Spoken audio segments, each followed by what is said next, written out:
Speaker. I move that the Equal Pay Amendment Bill be now read a second time. The Equal Pay Amendment Bill improves the process for raising and resolving a pay equity claim and provides a better framework for assessing whether there is sex-based undervaluation in remuneration in female-dominated occupations. Pay equity is about women and men receiving the same pay for doing work that is different but of equal value. Pay inequity is caused by systemic sex-based discrimination, leading to the undervaluation in the remuneration of work that is predominantly performed by women. The Equal Pay Act provides a process for raising and resolving pay equity claims. The fundamental principles of the Act will remain the same once this bill is in force.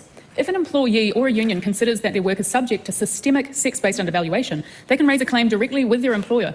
Their employer has to consider whether the claim meets the requirements for raising a claim, and if the employer decides it does, the parties proceed to bargaining. The parties then work through the pay equity bargaining process, including undertaking an assessment of the work of the claimant and the work of the appropriate comparator. If a pay equity issue is identified, parties will then bargain to determine a settlement that does not differentiate on the basis of sex. The agreement is recorded in a pay equity settlement. This process is supported by a dispute resolution process, including mediation or facilitation, and the ability to take disputes to the Employment Relations Authority and Employment Court. While the fundamental principles remain the same, the bill amends legislative settings that are too permissive and have resulted in the pay equity framework not working as intended. The bill will increase the threshold for raising a pay equity claim, including by requiring claims to have merit, provide employers with the tools they need to ensure an appropriate scope of claims, introduce a hierarchy of comparators and add more prescription to comparison methodology, remove the ability for a settlement to include a review clause and limit when claims can be re-raised, provide for phasing of pay equity settlements, changes to when and how the authority can fix remuneration, and remove the provision for the authority to award back pay. These amendments maintain the fundamental principles of the pay equity regime while ensuring there is a robust process for raising claims, clarity on the appropriateness of comparators to assess sex-based undervaluation, sustainability for employers to meet their obligations, and the right incentives to encourage parties to resolve their pay equity claims.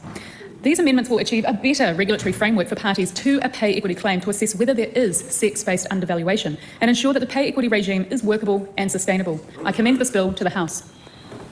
So as you can sit there and see from there, from what I gathered from it is that Brooke is planning to sit there and effectively it's removing the ability for the Employment Relations Authority to award back pay. Well, that's a bit like interfering with the legal process. Changing the thresholds from 60 to 70%, and there's a lot of claims that sit between the 60 and the 70% threshold. And one of the ones that are in there, a lot of it is secondary school teachers, primary school teachers, care workers, nurses. They sit in that between that 60 and 70% mark because there's been a lot more males that have gone into the industry over the last few years that previously weren't possibly, being there in the days of when the man brings home the money and the woman works out to sit there and have a few extra dollars so she can sit there and do things like get her hair done. We are long past those days. If we don't, and I mean, I come from, a family where, both grandparents worked, both parents worked.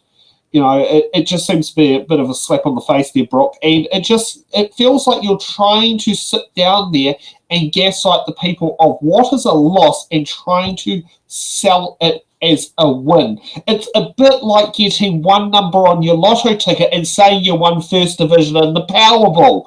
Brooke, stop comparing it like that. Otherwise, you're going to end up with, as you had on Friday, a protest outside your electorate office. You're probably going to sit there and have another one. And, Soraya, you've come to my rescue! Hi, how are you? I'm good. Did you catch Brooke Van Veldon's second reading speech there? Not quite, no. I had to. It wouldn't let me in because I was watching. Oh, is that your computer? Oh, well. Yeah. That's right. Let's get up to the fiery Jan Tanetti because I'm pretty sure she's going to sit there and be on fire for her second speech. Thanks for watching. Make sure you're subscribed to our Facebook, YouTube, Twitch, Instagram, TikTok. Who's got the Order Paper Podcast? YouTube, Twitch, Instagram.